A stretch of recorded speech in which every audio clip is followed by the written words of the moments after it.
A Study in Scarlet. Chapter 1. Mr. Sherlock Holmes. In the year 1878, I took my degree of Doctor of Medicine of the University of London and proceeded to Netley to go through the course prescribed for surgeons in the army. Having completed my studies there, I was duly attached to the 5th Northumberland Fusiliers as assistant surgeon. The regiment was stationed in India at the time, and before I could join it, the Second Afghan War had broken out. On landing at Bombay, I learned that my corps had advanced through the passes and was already deep in the enemy's country. I followed, however, with many other officers who were in the same situation as myself, and succeeded in reaching Kandahar in safety, where I found my regiment, and at once entered upon my new duties. The campaign brought honors and promotion to many, but for me it had nothing but misfortune and disaster. I was removed from my brigade and attached to the Berkshires, with whom I served at the fatal battle of Maiwand. There I was struck on the shoulder by a jezail bullet, which shattered the bone and grazed the subclavian artery. I should have fallen into the hands of the murderous Ghazis, had it not been for the devotion and courage shown by Murray, my orderly, who threw me across a pack horse and succeeded in bringing me safely to the British lines. Worn with pain and weak from the prolonged hardships which I had undergone, I was removed with a great train of wounded sufferers to the base hospital at Peshawar. Here I rallied, and had already improved so far as to be able to walk about the wards, and even to bask a little upon the veranda, when I was struck down by enteric fever, that curse of our Indian possessions. For months my life was despaired of, and when at last I came to myself and became convalescent, I was so weak and emaciated that a medical board determined that not a day should be lost in sending me back to England. I was dispatched accordingly in the troop ship Orontes, and landed a month later on Portsmouth Jetty, with my health irretrievably ruined, but with permission from a paternal government to spend the next 9 months in attempting to improve it. I had neither kith nor kin in England, and was therefore as free as air, or as free as an income of 11 shillings and 6 pence a day will permit a man to be. Under such circumstances, I naturally gravitated to London, that great cesspool into which the loungers and the idlers of the empire were irresistibly drained. There I stayed for some time, at a private hotel in the Strand, leading a comfortless, meaningless existence, and spending such money as I had, considerably more freely than I ought.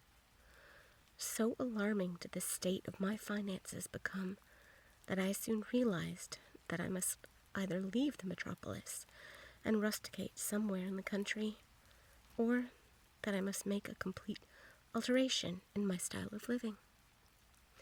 Choosing the latter alternative, I began by making up my mind to leave the hotel and to take up my quarters in some less pretentious and less expensive domicile. On the very day I had come to this conclusion, I was standing at the Criterion bar, where someone tapped me on the shoulder, and turning round I recognized young Stamford, who had been a dresser under me at Bart's. The sight of a friendly face in the great wilderness of London is a pleasant thing indeed to a lonely man. In old days, Stamford never had been a particular crony of mine, but now I hailed him with enthusiasm, and he, in turn, appeared to be delighted to see me. In the exuberance of my joy, I asked him to lunch with me at the Holborn, and we started off together in a hansom. "Whatever have you been doing with yourself, Watson?" he asked in undisguised wonder, as we rattled through the crowded London streets. "You're as thin as a lath, and as brown as a nut. I gave him a short sketch of my adventures, and had hardly concluded it by the time we reached our destination. "Poor devil," he said commiseratingly, after he had listened to my misfortunes. "What are you up to now?" "Looking for lodgings," I answered, trying to solve the problem as to whether it is possible to get comfortable rooms at a reasonable price. "That's a strange thing," remarked my companion. "You are the second man today that has used that expression to me." "And who was the first?" I asked. "A fellow who was working at the chemical laboratory up at the hospital. He was bemoaning himself this morning because he could not get someone to go halves with him in some nice rooms which he had found and which were too much for his purse." "By Jove," I cried, "if he really wants someone to share the rooms and the expense, I am the very man for him. I should prefer having a partner to being alone." Young Stamford looked rather strangely at me over his wine-glass. "You don't know Sherlock Holmes yet," he said. "Perhaps you would not care for him as a constant companion." "Why? What is there against him?" "Oh, I didn't say there was anything against him. He is a little queer in his ideas, an enthusiast in some branches of science. As far as I know, he is a decent fellow enough." "A medical student, I suppose?" said I. "No, I have no idea what he intends to go in for. I believe he is well up in anatomy, and he is a first-class chemist.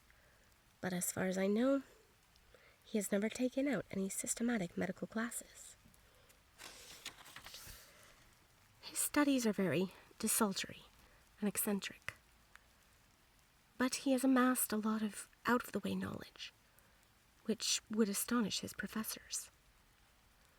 "Did you never ask him what he was going in for?" I asked. "No, he is not a man that is easy to draw out, though he can be communicative enough when the fancy seizes him." "I should like to meet him," I said. "If I am to lodge with anyone, I should prefer a man of studious and quiet habits. I am not strong enough yet to stand much noise or excitement. I had enough of both in Afghanistan to last me for the remainder of my natural existence. How could I meet this friend of yours?" "He is sure to be at the laboratory," returned my companion. "He either avoids the place for weeks or else he works there from morning to night. If you like, we shall drive around together after luncheon." "Certainly," I answered, and the conversation drifted away into other channels. As we made our way to the hospital after leaving the Holborn, Stamford gave me a few more particulars about the gentleman whom I proposed to take as a fellow lodger. "You mustn't blame me if you don't get on with him," he said. "I know nothing more of him than I have learned from meeting him occasionally in the laboratory. You propose this arrangement, so you must not hold me responsible." "If we don't get on, it will be easy to part company," I answered. "It seems to me, Stamford," I added, looking hard at my companion, "that you have some reason for washing your hands of the matter. Is this fellow's temper so formidable, or what is it? Don't be mealy-mouthed about it." "It is not easy to express the inexpressible," he answered with a laugh. "Holmes is a little too scientific for my tastes. It approaches to cold-bloodedness. I could imagine his giving a friend a little pinch of the latest vegetable alkaloid, not out of malevolence, you understand, but simply out of a spirit of inquiry, in order to have an accurate idea of the effects. To do him justice, I think that he would take it himself with the same readiness. He appears to have a passion for definite and exact knowledge. Very right, too.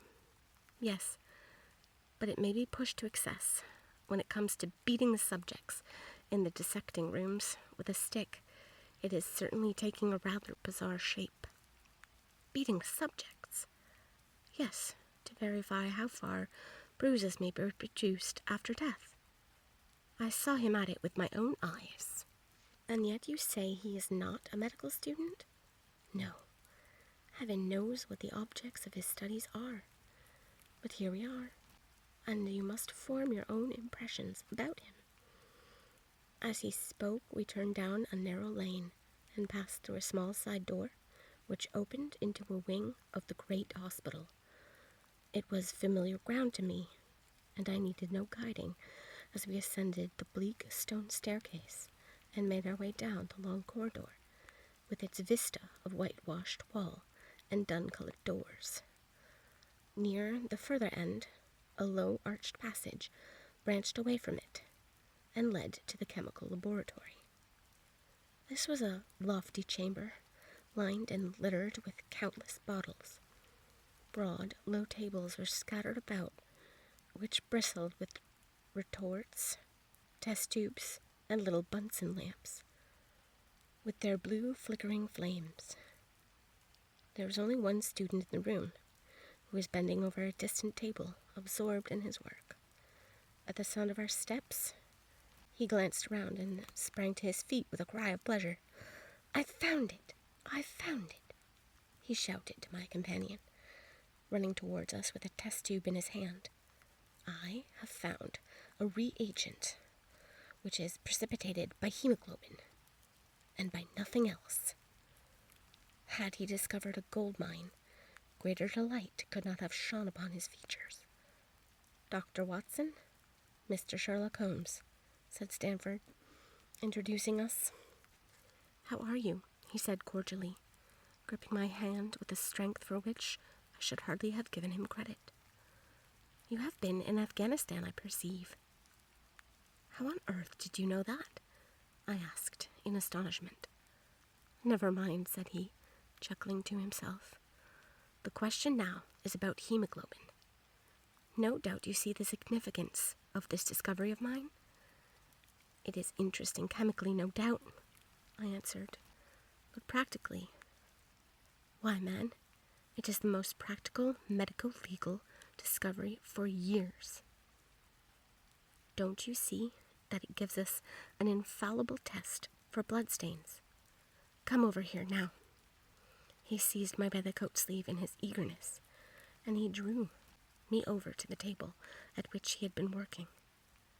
"Let us have some fresh blood," he said, digging a long bodkin into his finger, and drawing off the resulting drop of blood in a chemical pipette. "Now, I add this small quantity of blood to a liter of water. You perceive that the resulting mixture has the appearance of pure water. The proportion of blood cannot be more than 1 in a million. I have no doubt, however, that we shall be able to obtain the characteristic reaction." As he spoke, he threw into the vessel a few white crystals, and then added some drops of a transparent fluid. In an instant, the contents assumed a dull mahogany color, and a brownish dust was precipitated to the bottom of the glass jar. "Ha ha!" he cried, clapping his hands and looking as delightful as a child with a new toy. "What do you think of that?" "It seems to be a very delicate test," I remarked. Beautiful, beautiful. The old Guiacum test was very clumsy and uncertain. So was the microscopic examination for blood corpuscles. The latter is valueless if the stains are a few hours old. Now, this appears to act as well whether the blood is old or new. Had this test been invented, there are hundreds of men now walking the earth who would long ago have paid the penalty of their crimes. "Indeed," I murmured. "Criminal cases are continually hinging upon that one point. A man is suspected of a crime months, perhaps after it had been committed. His linen or clothes are examined, and brownish stains discovered upon them. Are they blood stains, or mud stains, or rust stains, or fruit stains, or what are they? That is a question which has puzzled many an expert. And why? Because there was no reliable test. Now we have the Sherlock Holmes test, and there will be no longer any difficulty. His eyes fairly glittered as he spoke, and he put his hand over his heart and bowed as if to some applauding crowd conjured up by his imagination. "You are to be congratulated," I remarked, considerably surprised at his enthusiasm. "There was the case of von Bischoff at Frankfurt last year. He would certainly have been hung had this test been in existence. Then there was Mason of Bradford, and the notorious Mueller, and Lefebvre of Montpellier, and Sampson of New Orleans. I could name a score of cases in which it would have been decisive." "You seem to be a walking calendar of crime," said Stanford with a laugh. "You might start a paper on those lines. Call it the Police News of the Past." "Very interesting reading it might be made, too," remarked Sherlock Holmes, sticking a small piece of plaster over the prick on his finger. "I have to be careful," he continued, turning to me with a smile, "for I dabble with poisons a good deal." He held out his hand as he spoke, and I noticed that it was all mottled over with similar pieces of plaster and discolored with strong acids. "We came here on business," said Stanford, sitting down on a high three-legged stool and pushing another one in my direction with his foot. "My friend here wants to take diggings, and as you were complaining that you could get no one to go halves with you, I thought that I had better bring you together." Sherlock Holmes seemed delighted at the idea of sharing his rooms with me. "I have my eye on a suite in Baker Street," he said, "which would suit us down to the ground. You don't mind the strong smell of tobacco, I hope?" "I always smoke ships myself," I answered. "It's good enough. I generally have chemicals about and occasionally do experiments.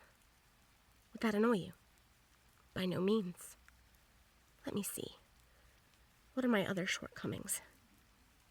I get in the dumps at times and don't open my mouth for days on end. You must not think that I am sulky when I do that. Just let me alone, and I'll soon be right. What have you to confess now?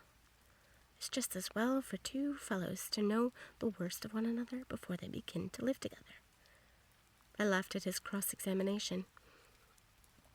"I keep a bulb up," I said, "and I object to rouse, because my nerves are shaken, and I get up at all sorts of ungodly hours, and I am extremely lazy. I have another set of vices when I'm well, but those are the principal ones at present." "Do you include violin playing in your category of rouse?" he asked anxiously. "Depends on the player," I answered. "A well-played violin is a treat for the gods.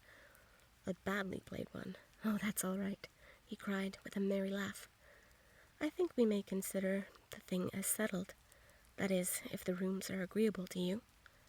When shall we see them?" "Call for me here at noon tomorrow, and we'll go together and settle everything," he answered. "All right, noon exactly," said I, shaking his hand. We left him working among the chemicals, and we walked together towards my hotel. "By the way," I asked suddenly, stopping and turning upon Stanford, "how the deuce did he know that I had come from Afghanistan?" My companion smiled an enigmatical smile. "That's just his little peculiarity," he said. "A good many people have wanted to know how he finds things out." "Oh, a mystery, is it?" I cried, rubbing my hands. "This is very piquant. I am much obliged to you for bringing us together. The proper study of mankind is man, you know." "You must study him, then," Stanford said, as he bade me goodbye. "You'll find him a nutty problem, though. I'll wager he learns more about you than you about him. Goodbye." "Goodbye," I answered, and strolled on to my hotel, considerably interested in my new acquaintance.